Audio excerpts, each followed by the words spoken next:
Hello, basketball friends, I'm a Lakers fan and I bring you updated news. Subscribe to the channel and leave your like. The Lakers need and want to sign a big man to protect the rim, grab rebounds and give their lethal forwards like Luka Doncic and LeBron James more freedom to score. Several names have been suggested for the Lakers, but one experienced player who is standing out this season is center Andre Drummond, who currently plays for the Philadelphia 76ers. Rumors: Lakers may re-sign big man Andre Drummond. The Los Angeles Lakers were able to clinch a guaranteed 2025 NBA playoff berth as the number 3 seed in the Western Conference with a 50-32 record, but some of their more glaring deficiencies could lead to a disappointing elimination. Los Angeles finished as a top 3 seed despite a pronounced lack in center depth, which has led to the group averaging a collective 42.4 team rebounds, which ranks at number 26 in the association. The pairing of Luka Doncic and LeBron James has produced positive results, but their lack of rebounding prowess could heavily affect the group in a playoff series against some of the best frontcourt competition that the West has to offer. In an effort to remedy this issue for a discounted price, it's plausible that the Lakers' general manager Rob Pelinka could look to add current Philadelphia 76ers center and all-time great rebounder Andre Drummond to the roster in free agency. Though Drummond could be a perfect candidate to fill in spot minutes and crash the glass on both sides of the floor for Los Angeles, the 13-year veteran would first need to decline a $5 million player option to become an unrestricted free agent. If Drummond were to decline the deal in an effort to land on a competitive roster, he could instantly become one of the more underrated big men on the market. In just 18.8 minutes for the 76ers, the two-time All-Star contributed 7.3 points and 7.8 rebounds while shooting an even 50% from the field in 40 contests. Admittedly, the 31-year-old has lost a step since his prime years as a member of the Detroit Pistons, where he took home 4 rebounding titles and averaged 13.9 rebounds spanning 8 seasons with the organization from 2012 to 2020. After his tenure with Detroit came to a close, he joined James for a short stint in Los Angeles during the 2020-21 season after he was signed for their impending playoff push. Across 21 games for the storied franchise, he averaged an 11.9 point, 10.2 rebound double-double in 24.8 minutes of action. By prospectively pairing Drummond with both James and Doncic, there's a chance that he could still prove to be a decent lob threat for two of the greatest passers the game has ever seen while relentlessly creating second-chance opportunities for his team on offense and ending opponents' possessions by clearing away defensive boards. Drummond certainly won't be Pelinka's first choice regarding which center talent he'd like to court this offseason, but if push comes to shove, it's likely that he could fit in easily on a team desperately in need of assistance with cleaning the glass. Lakers' death lineup has already proven crucial to championship hopes. The sample size looks incredible for the Los Angeles Lakers. Any great team will always have that one pivotal group they will rely heavily upon to lead the way. The Los Angeles Lakers are no exception to that. Everyone is well aware of the panic alarms sounded after the Mark Williams trade was rescinded, NBA trade deadline passed, and the Lakers were left with only Jackson Hayes as a viable center option. Everyone is even more familiar, now, with the fact that the prophesized doomsday scenario never came to pass. J.J. Redick and his staff chose to lean into the fact that Hayes was their lone guy up front. To the credit of the Lakers center, Hayes has performed admirably too. However, it has been a unit that does not involve him which has contributed most to establishing Los Angeles as a genuine contender. Lakers' death lineup will be key to Banner 18. The main reason the Lakers managed to overcome their deficiencies in the frontcourt was a 5-out attack featuring LeBron James, Luka Doncic, Austin Reeves, Rui Hachimura, and Dorian Finney-Smith. Making the one adjustment of swapping out Hayes for Finney-Smith has been the difference maker.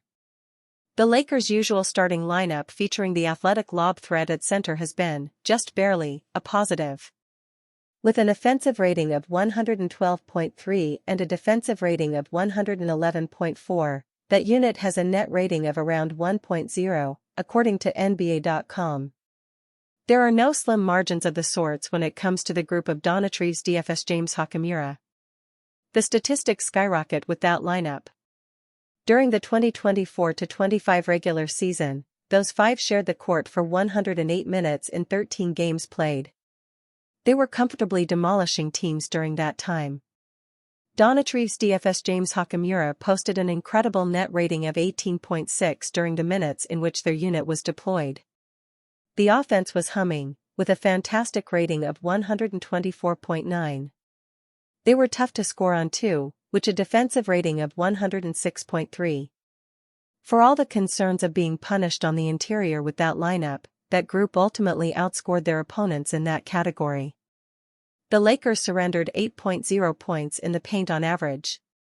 They scored 10.9 themselves during that same time. The defensive versatility of James, Finney-Smith, and Hachimura has allowed their unit to switch comfortably, help often, and never feel too overwhelmed.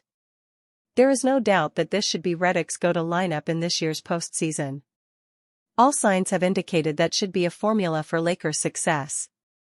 Lakers coach J.J. Redick's clear opinion of Austin Reeves before NBA playoffs.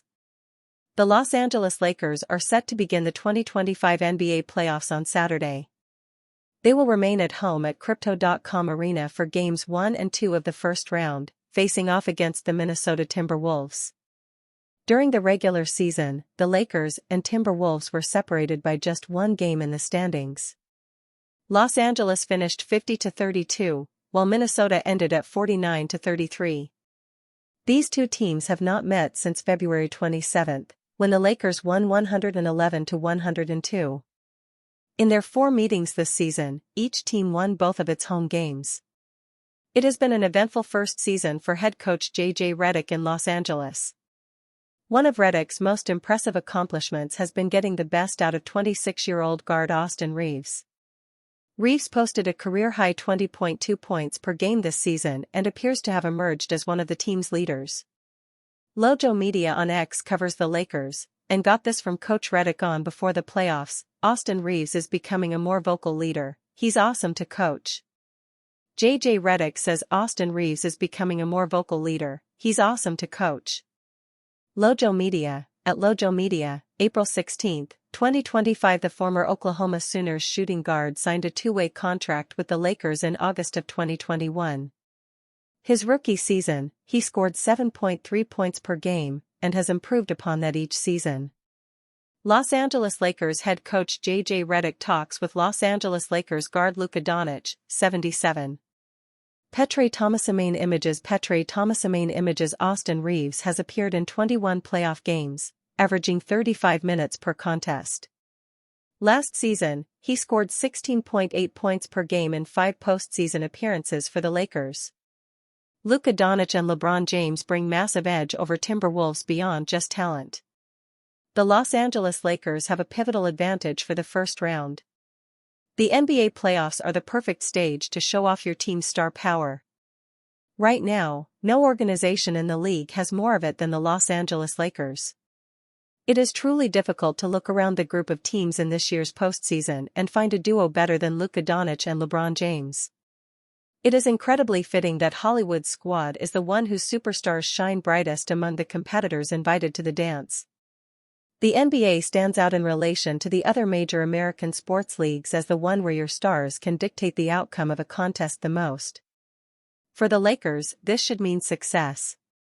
For their first-round competition, the Minnesota Timberwolves, there is ample reason to be worried about how Doncic and James can alter their upcoming series. Luka and LeBron poised to exploit major Timberwolves' weakness. If this series ends up being a tight one, where the games need to be settled in the clutch, that should be a massive advantage towards the Lakers. According to NBA.com, Los Angeles delivered in the instances that can be classified as clutch. Minnesota did not. The Lakers had a record of 23-16 in clutch games, whereas the Timberwolves were 20-26. To the surprise of no one, a team with James and Doncic thrived offensively in crunch time. The Lakers ranked 7th when it came to offensive rating, 117.3. The Timberwolves were 20th, 106.4. The Lakers even had the better defensive rating too, holding a slight edge at 113.5 by comparison to 114.8. For those paying attention, this gives Minnesota a brutal -8.4 net rating in the clutch. On the end-of-season wrap-up episode for the Hoop Collective, Tim McMahon expressed just how much he thought the Lakers have the edge in those instances. "This is a team that struggles mightily to close games," McMahon said of the Timberwolves. "If it's a close game down the stretch, the Lakers have a massive advantage, especially with two of the most brilliant basketball minds of all time." James offered a glimpse of how the 40-year-old superstar can still take over games late when the Lakers matched up against Doncic's former team, the Dallas Mavericks. LeBron delivered 13 fourth-quarter points to create an opening for Los Angeles and eventually seal the deal. The four-time champion has been brilliant in the fourth all season, rankings fourth in scoring average and fifth in assists, out of players who played a minimum of 25 games. Doncic has always thrived in those moments too. Alluding back to the matchup against the Mavericks, everyone was reminded of just how much the Slovenian superstar shines on big stages. The Lakers should be in good hands with Doncic and James leading the way this postseason. There should be an eerie calm when a game comes down to the wire in this first-round matchup. Dwayne Wade makes opinion on Bronny James' G League career vary. "There may not be a more divisive player in the NBA than the son of Los Angeles Lakers star Bronny James. Although the team used the number 55 overall pick in last year's draft on him, many fans and analysts felt that his being selected was not warranted. He didn't light it up at USC by any means, averaging 4.8 points on 36.6% shooting, but again, it was one of the final picks in the draft and likely a favor for his father." Throughout the year, the younger James bounced back and forth from the NBA team and G League affiliate South Bay Lakers.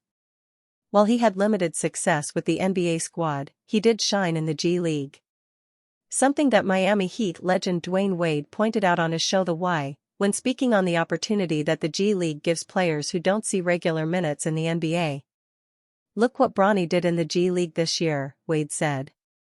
"He averaged 22 points, 5 rebounds, and 5 assists. Didn't he get an opportunity to showcase his talents?" In addition to consistently producing with the G League team, you could see his confidence grow in real time when he would see action with the Lakers.